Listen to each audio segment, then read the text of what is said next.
ଆଜି ଆମ ଗହଣରେ ଅଛନ୍ତି ଆମର କୃଷ୍ଣମୁନି, ସେ ଆମର ବଡ଼ ଭାଇ ହେବେ। ତାଙ୍କୁ ମୋ ମନରେ ଉଙ୍କି ମାରୁଥିବା କିଛି ପ୍ରଶ୍ନ ପଚାରିବାକୁ ଚାହୁଁଛି ଯେ ପ୍ରକୃତରେ ବ୍ରାହ୍ମଣ କିଏ? ବ୍ରାହ୍ମଣର ପ୍ରକୃତ ସ୍ୱଭାବ କ'ଣ? ଜନ୍ମରୁ ନା କର୍ମରୁ? ଏ ବିଷୟରେ ସଂକ୍ଷିପ୍ତ ଭାବରେ ଭାଇ ଆମର ଟିକେ ବୁଝେଇକି କହିବେ। ଧନ୍ୟବାଦ। ଆପଣଙ୍କର ବହୁମୂଲ୍ୟ ପ୍ରଶ୍ନ ଆପଣ ପଚାରିଛନ୍ତି। ଏହା ଆପଣଙ୍କର ନୁହେଁ, ପ୍ରାୟ ସମସ୍ତଙ୍କ ମନରେ ସ୍ୱତଃସ୍ଫୂର୍ତ୍ତ ଭାବରେ ସୃଷ୍ଟି ହେଉଥିବା ଗୋଟିଏ ପ୍ରଶ୍ନ ଯେ କି ବ୍ରାହ୍ମଣ କିଏ ଏବଂ ବ୍ରାହ୍ମଣର ପ୍ରକୃତ କର୍ମ କ'ଣ? ଜନ୍ମରୁ ନା କର୍ମରୁ ଆମେ ବ୍ରାହ୍ମଣକୁ ଚିହ୍ନିବା? ତ ଇଏ ହେଉଛି ତିନି ଗୋଟି ପ୍ରଶ୍ନ। ତେବେ ଗୋଟିଏ ସୂତ୍ର ଅଛି, ପ୍ରକୃତରେ ବ୍ରାହ୍ମଣ କେମିତି ହେଇପାରିବା ବା ବ୍ରାହ୍ମଣର କର୍ମ କ'ଣ? ଜନ୍ମନା ଜାୟତେ ଶୂଦ୍ର ସଂସ୍କାରାତ୍ ଦ୍ୱିଜ ଉଚ୍ୟତେ ବେଦଭ୍ୟାସାତ୍ ଭବେତ୍ ବିପ୍ର ବ୍ରହ୍ମ ଜାନାତି ଇତି ବ୍ରାହ୍ମଣ। ତ ବ୍ରାହ୍ମଣ ହେଉଛନ୍ତି ଗୋଟିଏ ପଦବୀ। ଏହା ବଂଶାନୁକ୍ରମିକ ଭାବରେ ବା ଉତ୍ତରାଧିକାରୀ ସୂତ୍ରରେ ମିଳୁଥିବା କଥା ନୁହେଁ ଆଜ୍ଞା। ତେଣୁ ଆମେ ସମସ୍ତେ ଜାଣନ୍ତି ତଥାକଥିତ ବ୍ରାହ୍ମଣ କୁଳରେ ଜନ୍ମ, ଆମେ ତାଙ୍କୁ ବ୍ରାହ୍ମଣ ବୋଲି କହିଦେଉ। ବାସ୍ତବରେ ବ୍ରାହ୍ମଣର ତାତ୍ପର୍ଯ୍ୟିକ ଅର୍ଥ ଯେ ଆପଣ ଯେତେବେଳେ ବୁଝିବେ, ଆପଣ ଭିତରେ ଏଇ ଯେଉଁ ଭ୍ରମ ସଂଶୋଧିତ ହୋଇଯିବ। ପ୍ରକୃତରେ ବ୍ରାହ୍ମଣ କିଏ? ସୂତ୍ର କହୁଛନ୍ତି ଜନ୍ମନା ଜାୟତେ ଶୂଦ୍ର। କାରଣ ଆମର ବର୍ଣ୍ଣ ବ୍ୟବସ୍ଥାରେ ଯେଉଁ ବ୍ରାହ୍ମଣ, କ୍ଷତ୍ରିୟ, ବୈଶ୍ୟ, ଶୂଦ୍ର କଥା କୁହାଯାଇଛି, ଏହା ଆପଣଙ୍କର ଗୁଣ ଏବଂ କର୍ମକୁ ନେଇକି ବିଭାଗୀକରଣ କରାଯାଇଛି। ସାତ୍ଵିକ, ରାଜସିକ, ତାମସିକ ଗୁଣ ଅଛି। ତେଣୁ ଯେଉଁମାନଙ୍କର ସାତ୍ଵିକ ଗୁଣ ପ୍ରାବଲ୍ୟ ଥାଏ, ଅଧିକ ଥାଏ, ବା ସେମାନଙ୍କର କାର୍ଯ୍ୟକଳାପରେ ଜୀବନଶୈଳୀରେ ସାତ୍ଵିକତା ଥାଏ, ସେମାନେ ହେଲେ ଆପଣଙ୍କର ବ୍ରାହ୍ମଣ କର୍ମରେ ବା ବ୍ରାହ୍ମଣ ଜାତିରେ ସେମାନେ ଯିବେ। ସେଭଳି ଭାବରେ ରାଜସିକ, ତାମସିକ ଗୁଣ ଅଛି। ତେଣୁ ସୂତ୍ର କହୁଛନ୍ତି କ'ଣ ନା ଜନ୍ମନା ଜାୟତେ ଶୂଦ୍ର।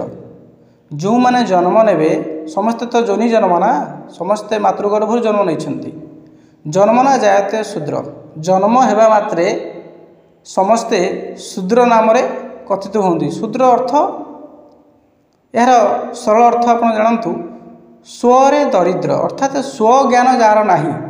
ଆମେ ଜନ୍ମରୁ ନିଜକୁ ଶରୀର ବୋଲି ଭାବିଥାଉ, ଅଜ୍ଞାନ ଭାବରେ ଥାଉ। ଆମେ ନିଜ ପର୍ବ କିଛି ଜାଣିପାରିନଥାଉ, ଆମ ଭିତରେ ସେ ଜ୍ଞାନ ନଥାଏ। ଏ ସଂସାର କ'ଣ, ଏ ଶରୀର କ'ଣ, ମୁଁ କିଏ, ଏହିଭଳି ଜ୍ଞାନ ଆମର ନଥାଏ ବା ପ୍ରତ୍ୟେକ ପ୍ରାଣୀର ନଥାଏ। ତେଣୁ ସେ ଶୂଦ୍ର, ସ୍ୱଜ୍ଞାନରେ ସେ ଦରିଦ୍ର ଥାଏ, ଅର୍ଥାତ୍ ନିଜକୁ ସେ ଜାଣିନଥାଏ। ତେଣୁ ସମସ୍ତେ ଶୂଦ୍ର ହୋଇଥାନ୍ତି। ସେ ଯେକୌଣସି କୂଳରେ ଜନ୍ମ ନିଅନ୍ତୁ। ଯଦି କ୍ଷତ୍ରିୟ କୂଳରେ ଜନ୍ମ ନେଇଛି ସେ ବି ଶୂଦ୍ର, ବ୍ରାହ୍ମଣ କୂଳରେ ଜନ୍ମ ନେଇଛି ସେ ବି ଶୂଦ୍ର, ବୈଶ୍ୟ କୂଳରେ ଜନ୍ମ ନେଇଛି ସେ ଶୂଦ୍ର, ଏବଂ ଶୂଦ୍ର ଯାହାକୁ କହୁଛି ତା କୂଳରେ ଜନ୍ମ ନେଇଛି ତାହା ବି ଶୂଦ୍ର, ଯାହାକି ଆମର ସାମାଜିକ ମାନ୍ୟତା ଅଛି। ଦ୍ୱିତୀୟରେ ଆସୁଛନ୍ତି ସଂସ୍କାରାତ୍ ଦ୍ୱିଜ ଉଚ୍ୟତେ। ଜନ୍ମରୁ ତ ସମସ୍ତେ ଶୂଦ୍ର ହୋଇଗଲେ, ଅଜ୍ଞାନ, ଘୋର ଅନ୍ଧକାର ଅଜ୍ଞାନରେ ସମସ୍ତେ ଥାନ୍ତି। ତାଙ୍କୁ ସଂସ୍କାରିତ କରାଯାଏ, ଅର୍ଥାତ୍ ତାଙ୍କୁ କିଛି ଶିକ୍ଷା ଦିଆଯାଏ। ସଂସ୍କାରାତ୍ ଦ୍ୱିଜ ଉଚ୍ୟତେ, ସଂସ୍କାରିତ ହେଲା ପରେ ସେ ଦ୍ୱିଜ ତାଙ୍କୁ କୁହାଯାଏ। କାହିଁକି ନା ପ୍ରଥମତଃ ଆମେ ମାତୃଗର୍ଭରୁ ଜନ୍ମ ନେଇଥାନ୍ତି। ଦ୍ୱିତୀୟରେ ଯେତେବେଳେ ଆମେ ଗୁରୁ ଗ୍ରହଣ କରନ୍ତି, ଗୁରୁକୂଳକୁ ଯାଆନ୍ତି, ସେମାନେ ଗୁରୁମାନେ, ଆପଣଙ୍କର ଆତ୍ମଜ୍ଞାନୀ ଗୁରୁମାନେ ଆପଣଙ୍କୁ ସଂସ୍କାରିତ କରନ୍ତି। ଆମ ଭିତରେ ଯେଉଁ ସଂସ୍କାର ଅଛି, ନିଜ ଭିତରେ ଯେଉଁ ଜ୍ଞାନ ଅଛି, ଅନ୍ଧବିଶ୍ୱାସ ଅଛି, ତାକୁ ସେ ଦୂରୀଭୂତ କରିକି ପ୍ରକୃତ ସତ୍ୟ ଜ୍ଞାନ ଆମ ଭିତରେ, ସେ ସତ୍ୟ ଜ୍ଞାନର ମଞ୍ଜି ବୁଣନ୍ତି। ପ୍ରକୃତରେ ବେଦରେ କ'ଣ କୁହାଯାଇଛି, ବେଦ ବେଦାନ୍ତର ସାରତତ୍ଵ କ'ଣ, ସେ ଆମକୁ ଜଣାନ୍ତି ବା ଆମକୁ କିଭଳି ଭାବରେ ସାତ୍ଵିକତା ସହିତ କର୍ମ କରିବାକୁ ପଡ଼ିବ, ଆମର ଜୀବନଚର୍ଯ୍ୟା କିଭଳି ହୋଇପାରିବ, ସେହିଭଳି ଭାବରେ ସେ ଦେଇଥାନ୍ତି। ତୃତୀୟରେ ଆସନ୍ତି, ଯେତେବେଳେ ସେହି ପିଲାଟି ସଂସ୍କାରିତ ହୋଇଗଲା, बा आपणकर ता भितर उच्च कर्म करिवार संस्कार कर्म करिवार प्रेरणा दिगला। तापर से वेद अभ्यास करिब। वेद अभ्यासात भवेत विप्र। वेद अर्थ ज्ञान। वेद वेदांतरे सही ब्रह्म को विषय कह जाइछि। वेद कहती अयम आत्मा ब्रह्म तत्त्वमसि अहम ब्रह्मास्मि। ये आत्मा ही ब्रह्म, मुई ही ब्रह्म, तुम्हें ही सही। यही अनेक वेदमंत्र अच्छी जहाँकि आत्मार जो ब्रह्मत्व को प्रतिपादन करती। जेतबेले से पिलाटी वेदाभ्यास करे सी विप्र होता है, विशेष ज्ञानी होता है सी। एवं जेतेबेले वेदरू शिखिथिबा बा गुरु मुखरू शिखिथिबा से सतवाणी को आत्मज्ञान को साधन द्वारा जाने निज अनुभव करे से ब्राह्मण हो जाए। तेणु एथिरु प्रमाणित जे जन्मरू कई ब्राह्मण न थांती। आपणकर ये गोटे पर्याय, ये गोटे आपणकर गोटे आपणकर नियम कहले अत्युक्ति हेब नहीं। गोटे सोपान समस्ते ब्राह्मण हो पारे।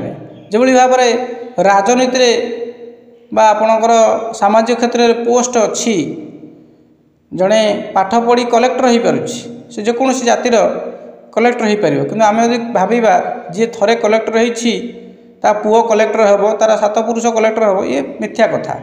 जदि ता भितर से योग्यता सृष्टि हेबो ता भी से कलेक्टर पाठ पढ़िबो ता से कलेक्टर हो पार। से भाई भाव में जो ब्राह्मण यह गोटे वंशानुक्रमिक बा उत्तराधिकार सूत्र मिलुथिबा पदवी नुहे। यह समस्ते निजर प्रयत्न करिकी ए गुण को धारण करिकी ब्राह्मण पद पाई परिबे। तेबे ब्राह्मणर प्रकृत कर्म कौन जानिबा। ब्राह्मणकर स्वाभाविक कर्म 9 गोटी जहाँकि आपण भगवत गीतारे प्रमाणित अछंती। यह श्रीमद् भगवत गीतांकर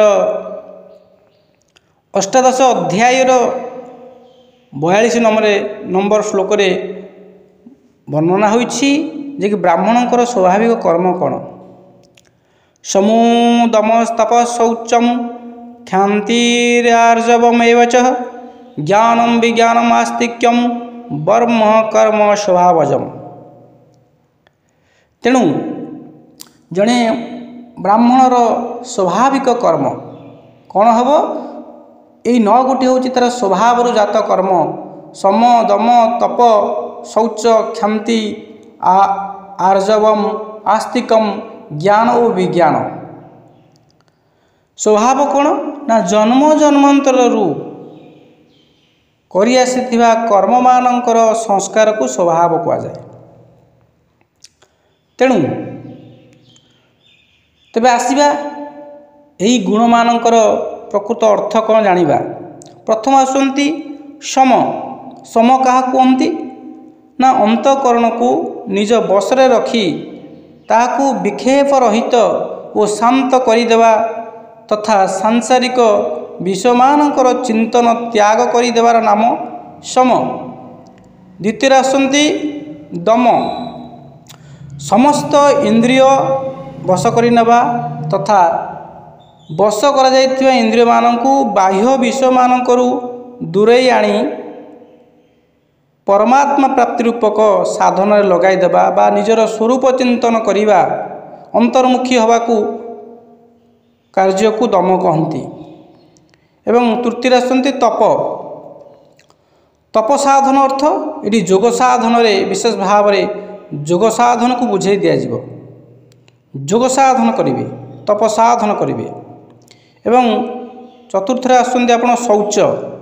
शौच होछि आपणकर जे परिष्कार हेबा मन इंद्रिय और शरीर को तथा सेमानंक द्वारा करा जाउथिबा क्रिया मानंकु पवित्र रखिबा।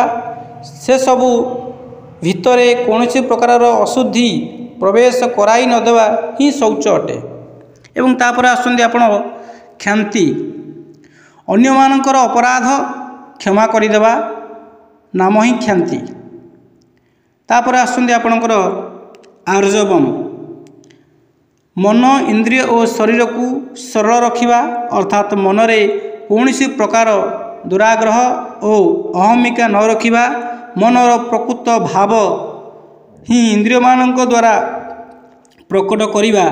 ତା ଛଡ଼ା ଶରୀରରେ ବି କୌଣସି ପ୍ରକାରର ବକ୍ରତା ନ ରଖିବା ଆର୍ଜବମ୍ର ଅନ୍ତର୍ଗତ। ତାପରେ ଆସୁଛନ୍ତି ଆସ୍ତିକ୍ୟମ୍,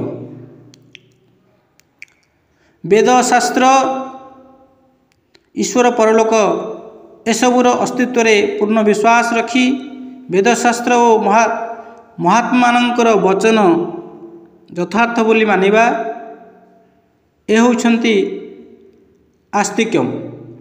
ଏବଂ ତାପରେ ଆସୁଛନ୍ତି ଜ୍ଞାନ, ଶ୍ରଦ୍ଧାପୂର୍ବକ ବେଦ ଓ ବିଭିନ୍ନ ଶାସ୍ତ୍ର ଅଧ୍ୟାପନ କରିବା, ସେଥିରେ ବର୍ଣ୍ଣିତ ଉପଦେଶ ଭଲ ଭାବରେ ବୁଝିବାକୁ ଜ୍ଞାନ କୁହାଯାଏ। ତାପରେ ଆସୁଛନ୍ତି ଆପଣଙ୍କର ଏ ଯେଉଁ 9ଟି କର୍ମ, ଶେଷ କର୍ମ ଆସୁଛନ୍ତି ବିଜ୍ଞାନ। ବେଦ ଓ ଶାସ୍ତ୍ରରେ କୁହାଯାଇଥିବା ଓ ମହାପୁରୁଷମାନଙ୍କ ଠାରୁ ଶୁଣାଯାଇଥିବା ସାଧନା ଦ୍ୱାରା ପରମାତ୍ମାଙ୍କ ସ୍ୱରୂପକୁ ସାକ୍ଷାତ କରିନେବାକୁ ବିଜ୍ଞାନ କୁହାଯାଏ। ତେଣୁ ଏ ହେଉଛି 9ଟି ହେଉଛି ଆପଣଙ୍କର ବ୍ରାହ୍ମଣଙ୍କର ସ୍ୱାଭାବିକ କର୍ମ। ତେଣୁ ଯେହେତୁ ବ୍ରାହ୍ମଣଙ୍କ ଠାରେ କେବଳ ସତ୍ୱଗୁଣର ପ୍ରଧାନତା ଥାଏ, ତେଣୁ ଏଗୁଡ଼ିକ ଏହି କର୍ମମାନଙ୍କ ତାଙ୍କର ସ୍ୱାଭାବିକ ପ୍ରବୃତ୍ତି ହୋଇଯାଏ। ତେଣୁ ଯେଉଁ ବ୍ୟକ୍ତି ଏହିଭଳି କର୍ମ ସ୍ୱଭାବରେ କରିଥାଏ ବା ତା'ର ଅନୁକୂଳ ହୋଇଯାଏ, ତାଙ୍କୁ କୌଣସି କଷ୍ଟ ହୁଏ ନାହିଁ, ସେ ପ୍ରକୃତରେ ବ୍ରାହ୍ମଣ।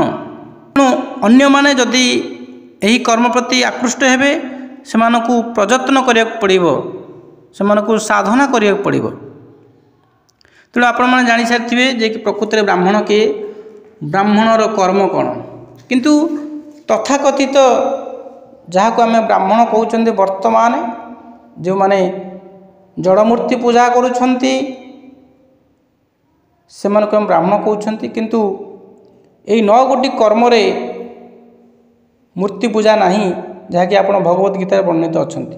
କାରଣ ବ୍ରହ୍ମ ଯିଏ ଜାଣେ ସେ ଶ୍ରେଷ୍ଠ ହୋଇଥାଏ, ସିଏ କାହାକୁ ପୂଜା କରିବ ନାହିଁ, ସିଏ ସମସ୍ତଙ୍କର ପୂଜ୍ୟ। ପ୍ରକୃତରେ ଯେ ବ୍ରହ୍ମଜ୍ଞାନୀ ସେ କେବେ ଦରିଦ୍ର ହେବ ନାହିଁ, କେବେ ମାଗିବ ନାହିଁ। ସିଏ ନିଜର ସ୍ୱଧର୍ମରେ, ନିଜର ବ୍ରହ୍ମପଣରେ ବଳିୟାନ ହୋଇଥିବ। ତା'ର ଗାରିମା, ତା'ର ତେଜ ସ୍ୱତନ୍ତ୍ର ଅଲଗା। ତେଣୁ ପ୍ରକୃତରେ ଯିଏ ବ୍ରାହ୍ମଣ ପଦ ପାଇଛି, ସିଏ ଶ୍ରେଷ୍ଠ ପଦ ପାଇଛି। ତା ଜୀବନରେ କେବେ ଦୁଃଖ ଆସିବ ନାହିଁ, ବା ସିଏ ସୁଖ ଦୁଃଖ ରୂପକ ଦ୍ୱନ୍ଦ୍ୱରୁ ଊର୍ଦ୍ଧ୍ୱକୁ ଉଠିଯାଏ, ଦେହ ଅଭିମାନରୁ ଊର୍ଦ୍ଧ୍ୱକୁ ଉଠିଯାଏ, ସମଦର୍ଶୀ ହୋଇଯାଏ, ଆପଣଙ୍କର ସବୁଠାରେ ବ୍ରହ୍ମକୁ ଦର୍ଶନ କରେ, ସମଭାବରେ ସ୍ଥିତ ରୁହେ, ସ୍ଥିତପ୍ରଜ୍ଞତା ଲାଭ କରେ। ତେଣୁ ପ୍ରକୃତରେ ଯଦି ଯାହାକୁ ଆମେ ବ୍ରାହ୍ମଣ କହୁଛନ୍ତି, ଏହିଭଳି 9ଟି ଗୁଣର ଯଦି ସେମାନେ ଅଧିକାରୀ, ତାହା ପ୍ରକୃତରେ ବ୍ରାହ୍ମଣ। ତେଣୁ ଯିଏ ଏହି 9ଟି ଗୁଣର ଅଧିକାରୀ ହୋଇପାରିବ, ସେ ହିଁ ପ୍ରକୃତରେ ମୁକ୍ତି ପଥରେ ଆଗେଇ ଯିବ। ନିଜ ସ୍ୱରୂପକୁ ଜାଣି ସିଏ ଆନନ୍ଦିତ ହେବ। ଯାହା ହେଉ କୃଷ୍ଣ ଭାଇ ଆମର ଭଲ ଭାବରେ ବୁଝେଇ ଦେଲେ ବ୍ରାହ୍ମଣ କିଏ ଆଉ ସ୍ୱଭାବ ତାଙ୍କର କ'ଣ। ଅଶେଷ ଅଶେଷ ଧନ୍ୟବାଦ। ଆପଣଙ୍କୁ ବି ଧନ୍ୟବାଦ। କାରଣ ଏଇ ଜିନିଷ ଯେପର୍ଯ୍ୟନ୍ତ ଆମେ ଆମ ମୁଣ୍ଡରେ କ୍ଲିଅର ନାହିଁ, ଆମେ ଜାଣିନାହାନ୍ତି, ଆମେ ଭ୍ରମରେ ରହିବା, ପ୍ରକୃତରେ ବ୍ରାହ୍ମଣର ମହତ୍ତ୍ୱକୁ ବୁଝିପାରିବା ନାହିଁ, ସେ ବ୍ରହ୍ମକର୍ମର ମହତ୍ତ୍ୱକୁ ବୁଝିପାରିବା ନାହିଁ, ଯାହାଫଳରେ କି ଆମ ଜୀବନରେ ନାହିଁ ନଥିବା ଦୁଃଖରେ ଆମେ ପଡ଼ିବା। କାମନା ବାସନାର ଚରିତାର୍ଥ କରିବା ଯାଇକି ଆମ ଜୀବନକୁ ଜଳାଞ୍ଜଳି ଦେବା। ଠିକ୍ ଅଛି, ଆପଣଙ୍କୁ ବହୁତ ବହୁତ ଧନ୍ୟବାଦ ଏହି ମୂଲ୍ୟବାନ ପ୍ରଶ୍ନ ପଚାରିଥିବାରୁ।